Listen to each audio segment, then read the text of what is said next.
Hello guys, welcome back to another video and sadly another match preview जिसके ऊपर मुझे इतना कॉन्फिडेंस नहीं आ रहा है आज। मतलब पहले पता है क्या होता था सीजन के स्टार्टिंग में या फिर मतलब नवंबर दिसंबर तक जब मैं ये मैच प्रीव्यूज बनाता तो मेरे को मजा आता था। मेरे को लगता था यार चेल्सी अब क्या लाइनअप निकालेगी, अब हम कैसे खेलेंगे। तो ना एक सेंस ऑफ एक्साइटमेंट रहता था। अब वो सेंस ऑफ एक्साइटमेंट थोड़ा सेंस ऑफ डर में कन्वर्ट हो गया। बिकॉज अगर तुम अब टेबल देखोगे ना, एक पॉइंट पे हम सिटी से 10 पॉइंट्स आगे थे, न्यूकासल से 11 पॉइंट्स, और अब हम उन दोनों से ही पीछे हैं टेबल में। तो आई डोंट नो हम इस सिचुएशन से कैसे ही पहुंचे हैं। मतलब अभी तक तो हमको सेकंड थर्ड पे कंफर्टेबली बैठ रहना होना चाहिए था, लेकिन हमने अपने 5 गेम में 3 पॉइंट लिए लास्ट 5 में। अगर हम उन 5 में से अगर 10 भी ले लिए होते हैं तो अभी तक टेबल में आराम से बैठे होते हम सेकंड या थर्ड पे। But it is what it is. आज वुल्व्स के साथ हमारा मैच है रात को, तो उसी के प्रीव्यू में हम उसी की बात करने वाले हैं। पहली बात तो भाई बहुत ज्यादा अब ऐसा लग रहा है कि मरेस्का ने प्रेस कॉन्फ्रेंस में आके बोला है कि चार हमारे main one of the main players, या मेन प्लेयर ही मैं कह सकता हूँ, are in doubts. Enzo, Palmer, Lavia and Colwill. मतलब things are getting from bad, they are going to worse. अब मुझे ऐसा लग रहा है। अब अगर देखो वुल्व्स की साइड से देखे ना, तो वुल्व्स के पास जो उनके सबसे डेंजरस प्लेयर है कुन्या। कुन्या की तरफ से ये है कि कुन्या को फ्लू है, तो ही माइट और माइट नॉट प्ले। देखो जहां तक मेरा गैस है कुन्या विल प्ले। एंड जैसा लास्ट टाइम स्टैमफोर्ड ब्रिज पे इफ यू रिमेंबर हुआ था ना, जब हमने बुल्स को खेला था, जब पॉजिटिनो की चेल्सी थी, तो आई थिंक हम 1-0 या 2-0 लीड कर रहे थे, 4-2 हम हार गए थे वो मैच स्टैमफोर्ड ब्रिज पे। तो ऐसा कुछ इस बार तो नहीं हो सकता, बिकॉज उस टाइम वुल्स तब भी थोड़ा ठीक करे थे। इस बार तो वुल्स रेलीगेशन फाइट में 17th है टेबल में, बहुत ही खराब खेल रहे हो। और ये सुन के नए मैनेजर आए, बट ज्यादा कुछ उनका बाउंस इतना रहा नहीं है, एक दो विन्स ही उनकी आई है उनके अंदर। तो this becomes a must win. और इसमें हम अफोर्ड ही नहीं कर सकते एक पॉइंट। देखो ड्रॉ भी अफोर्ड नहीं कर सकते, लॉस भी अफोर्ड नहीं कर सकते। 3 points is a must, because इसके बाद तुम सिटी से खेल रहे हो, और सिटी अभी बहुत ही एक हाई फॉर्म पे चल रही है, और अब वो अपने बेस्ट पे आ रहे हैं धीरे धीरे। तो अब उनको उनसे ही खेलना है, और जब हमने उनको वर्स्ट में उनके खेला नहीं, अब बेस्ट में हमको सिटी से फिर खेलना पड़ेगा। And that game will become even more difficult now. तो ठीक है, सीधा लाइनअप पे आते हैं। रॉबर्ट सैंचेज इन गोल, लेफ्ट बैक पे कुकुरेला। लेफ्ट कुकुरेला बहुत ज्यादा रिलायबल है उस पोजीशन में। सेंटर बैक्स में ये सुन के अच्छा लगा कि चालोबा एटलीस्ट वापस आ गए हैं। अब हम ना इस प्रीव्यू के लिए यही मतलब करेंगे अज्यूम कि कुछ प्लेयर्स को बाहर जैसे कॉलवेल या लाविया को हम रेस्ट ही देंगे, बिकॉज लाविया का होना सिटी के अगेंस्ट बहुत इंपॉर्टेंट हो जाता है। हमको पता है लाविया इंजरी प्रोन है। अगर उनका थोड़ा सा भी प्रॉब्लम है ना, और हमने उनको यहाँ खिला दिया और गलती से उनको और कोई इंजरी हो गई, वो लॉन्ग टर्म बाहर हो जाएंगे। और सिटी वाले गेम में हमको लाविया की बहुत जरूरत होने वाली है। लाविया ने जब पहले हमने सिटी के अगेंस्ट खेला तब भी उनका बहुत अच्छा इंपैक्ट था, और हमको लाविया की क्वालिटी तो पता ही है। तो हमको उनको बचा के रखना चाहिए इस मैच के लिए, सिटी वाले मैच के लिए। तो इसमें हम अज्यूम करते हैं कि कॉलविल भी बाहर ही रहेंगे, जैसा कि हमको प्रेस कॉन्फ्रेंस में बताया जा रहा है। हाँ, हालांकि इनमें से कोई वापस आ जाए तो that is a bonus only. तो वो बात है। सेंटर बैक्स पे आई थिंक चालोबा, आई पर्सनली को चालोबा, बट मरेस्का का देखते हुए मे बी वो चालोबा को अभी वापस रिकॉल किया तो he might not play him, he might play Tosin there instead. But ठीक है, हम चालोबा और आचेम्पोंग के साथ ही जाएंगे, बिकॉज उन्होंने आज सच कोई मिस्टेक करी नहीं। आचेम्पोंग भी ठीक है, थोड़ा बीच बीच में अनकंफर्टेबल लगते हैं, लेकिन at least is better than Disasi. And Tosin को या तो लगा सकते हैं अगर चालोबा को नहीं लगाना तो। My personal pick will be Chalobah. Right back पे I'll go Malo Gusto, because midfield में again I'm going to assume कि एंजो भी नहीं होने वाले, because एंजो को हमने बहुत रेगुलरली खिलाया, बिल्कुल रेस्ट नहीं दिया। सेम विद काइसेडो, उनको भी हम खिलाए जा रहे हैं। बट ठीक है, चलो राइट बैक पे हम मालो गुस्टो को डालेंगे।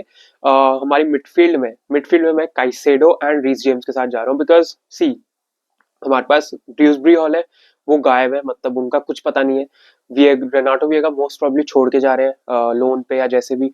उसके बाद कैसेडे छोड़ के जा रहे हैं। एंड हमारे पास ना मिडफील्ड में एक टाइम पे जो हमको लगा था बहुत स्ट्रॉन्ग है, वो हमारे पास है नहीं। अब आंड्रे सैंटोस स्ट्रासबर्ग पे लोन पे है, लेस्ली उगुचुकू साउथहैम्पटन पे लोन पे है, और आंड्रे सैंटोस की कोई भी रूमर भी नहीं है, कोई भी न्यूज नहीं है कि उनको हम रिकॉल करने वाले हैं, जो कि मेरे ख्याल से उनको समर में असेस करना चाहिए। बट सिंस हमको भी जरूरत है, तो आई थिंक लेस्ली उगुचुकू एक ऐसे प्लेयर है हमको बुला लेना चाहिए। अगर हमने उनको नहीं बुलाया ना, तो हमारा सीजन पूरा डिरेल हो जाएगा, बिकॉज लाविया पे डिपेंड हो नहीं सकते। एंजो काइसेडो को कितने ही गेम्स तुम खिलाते रहोगे, है ना, पूरा टाइम। तो ओगुचुकू ने अच्छी परफॉर्मेंसेस दी है साउथहैम्पटन के लिए। रिसेंटली यूनाइटेड के अगेंस्ट भी उन्होंने बहुत अच्छा किया था। तो आई थिंक ओगुचुकू को बुलाना, वापस रिकॉल करना बहुत ज्यादा जरूरी है, और हमको करना होगा। उनका थोड़ा रूमर भी आता है कि शायद हम उनको रिकॉल करने वाले हैं। I think we need to do that हिसाब, बिकॉज अगर यहाँ रीस जेम्स अगर रीस जेम्स को हम नहीं खिलाते तो उनकी जगह हम ओगोचुकू को यहाँ खिला सकते थे, बट ओगोचुकू को हमने अभी तक रिकॉल करा ही नहीं है। तो I think Reece James and Caicedo in the midfield. हाँ, अगर रीस जेम्स को मिडफील्ड बिल्कुल नहीं, ऑल्दो रीस जेम्स मिडफील्ड में खेल सकते हैं, बट स्टिल फुल 90 तो उनसे एक्सपेक्ट नहीं कर सकते। तो मे बी हाँ फीलिक्स को रख देंगे उनकी जगह। बट पाल्मर भी डाउट में है, तो बहुत ज्यादा वो कुंकू का भी बायन पे मूव शायद ऑफ हो चुका है। अब उनको खिलाएंगे या नहीं, बहुत ज्यादा ना एक मतलब सेंस ऑफ ऐसा है कि ये होगा ये नहीं होगा, और हम खुद से भी कुछ बिजनेस नहीं कर रहे, आउट गोइंग्स भी नहीं हो रही, तो ये बहुत प्रॉब्लम हो रही है हमारे लिए। बट ठीक है, हम रीस जेम्स और काइसेडो को ही रखेंगे। नंबर 10 में Felix, because again I am assuming कि पाल्मर को थोड़ा रेस्ट देंगे, पाल्मर को इस गेम में शायद ना खिलाएं। एंड मे बी, बट मरेस्का थोड़ा रहते हैं कि पाल्मर को खिलाते, बिकॉज पाल्मर एक वो एक्स फैक्टर वाले प्लेयर बन जाते हैं। But again it's a risk, because हम पाल्मर को बहुत टाइम से खिलाए जा रहे हैं बस। And if he is unavailable against city तो वहां हमको बहुत प्रॉब्लम हो जाएगी। एंड तो फीलिक्स इन द 10।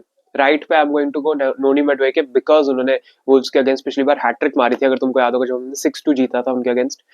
नेटो भी खेल सकते हैं, बट आई थिंक नेटो को ऑफ द बेंच हम ला सकते हैं, एंड मेडवेके को इस बार चांस देना चाहिए। लेफ्ट पे सैंचो ने स्पॉट एकदम लॉक करा हुआ है, और मूड्रिक वैसे भी हमारे पास है नहीं, वो तो हमको पता है उनका बैन का सीन चल रहा है। स्ट्राइकिंग में Nicholas Jackson, and Jackson say, I would just like to say that, brother, please score. Please score. मतलब you can give a good assist, you can make good runs, you can do great link up play, you can do great hold up play. None of that matters if a striker does not score, because none of these attributes add to a goal anyway. तो मतलब you have to score. मतलब ठीक है, hold up play मत करो, link up play मत करो, assist भी मत दो, 2 गोल मार दो गेम में उसकी जगह, एंड वो सब कॉम्पेंसेट हो जाएगा, बिकॉज स्ट्राइकर का काम ही ये होता है एक ये गोल स्कोर करना, एंड निकोलस जैक्सन वही नहीं कर पा रहे अभी, and that is a huge problem for us. तो I really hope Nicolas Jackson scores man, because उनका गोल ड्रॉट खत्म होना बहुत जरूरी है, जिससे उनको कॉन्फिडेंस मिलेगा आगे के उसमें। एंड यही है अब। हाँ, अब बहुत ही एक वो हो जाएगी, रीस जेम्स को मिडफील्ड में नहीं खिलाना, हमको राइट बैक ही खिलाना है, तो रीस जेम्स राइट बैक करके फीलिक्स को हमको खिलाना पड़ेगा काइसेडो के साथ, एंड नंबर 10 में इनकुंकू को डालना पड़ेगा। ये एक ऑप्शन है अगर पाल्मर अवेलेबल नहीं होते। बट जैसा कि मैंने तुमको अज्यूम करके बताया कि कुछ कुछ प्लेयर्स मैंने चारों को ही लिया है कि वो नहीं होंगे।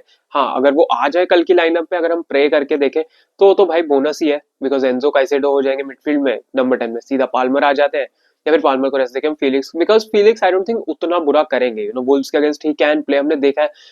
वो जो फ्री किक मिली थी बॉर्मथ के अगेंस्ट, वो भी फीलिक्स नहीं जीती थी, तो हमको थोड़ा फीलिक्स को, शायद मरेस्का को थोड़ा सा ज्यादा ट्रस्ट करना चाहिए इन माय ओपिनियन। बट ठीक है, चलो, that is it for the match preview. मैंने मैं अपनी प्रेडिक्शन, मेरे को लग रहा है थोड़ा मतलब शेकी हो सकता है अगर कूनिया, स्पेशली कूनिया खेलेंगे तो, बिकॉज हमारा डिफेंस थोड़ा ऐसे लगता है शेकी, एंड रॉबर्ट सैंचेज गलती करने के प्रोन है काफी।